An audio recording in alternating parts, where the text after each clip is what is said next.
was so impactful for me is that, like, I never knew what was going on, but I was just there. And Right. even being there was enough for Yeah. me to understand as a grown adult what was going on back then. Like, those moments won't ever pass, like, won't ever leave me. And that kind of leads me to what I was going to next, because in those moments, I kind of learned what it was like to love music as well. I saw your passion for music and what it did for you, where it took you, where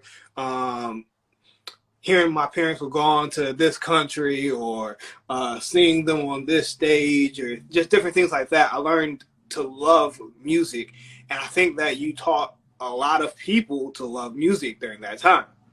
Wow. So how is it to see some of the people that you were interacting with then still have the bug now and still chasing after it, or still doing their individual different things like that? What is that like for you?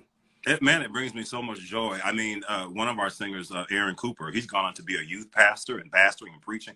I would have never thought. Aaron was a very vital point in our group as far as hip hop is concerned. He brought a level of hip hop that I didn't understand at the time, but he brought the level of rap and that whole who's that New York rap group? They were like a big group, a mob even. Anyway, he brought MOP? that. MOP? What's MOP? No? Okay. All right. I thought that was the group from New York you're talking about. But Anyway, it'll hit me in a minute. But he, he brought that energy. And so to see him pastoring, to see in my girl, Nikki, she's ministering in the South somewhere, Louisiana. She's an entrepreneur. To see, Thea was a minister at the time. We went to a jail, and Wu-Tang. Thank you, nephew. I was like, no, Wu-Tang. I was about to type Wu-Tang too easy, but no, okay, Wu-Tang. All right.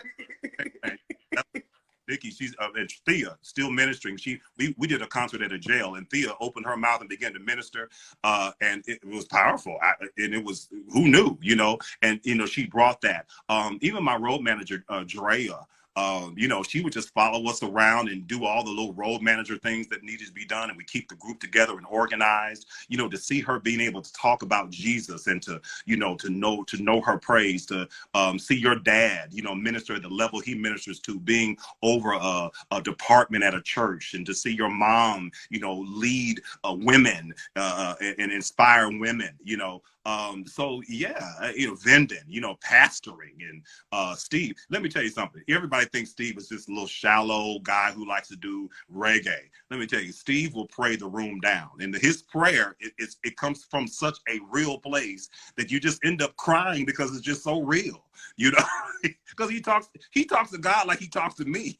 You know what I'm saying? So, and that's what God wants. He wants our heart, dude. He wants our heart. And so, I and just see you guys, Adarius, you, and all of the kids of the TP Mob grow up. And even if you're not working on the front line in ministry, your lives tell me that you're on the front line of ministry, and that how the music affected you. And, I've been, Darius and I are going to ready to do a project together, and to know that I'm doing a project with one of the sons of TP Mob, that's just dope to me, because like you, he was there. He understands, and he tells me, he goes, Uncle, I heard this chord the other day that reminded me of you, and I'm thinking, whoa, wow.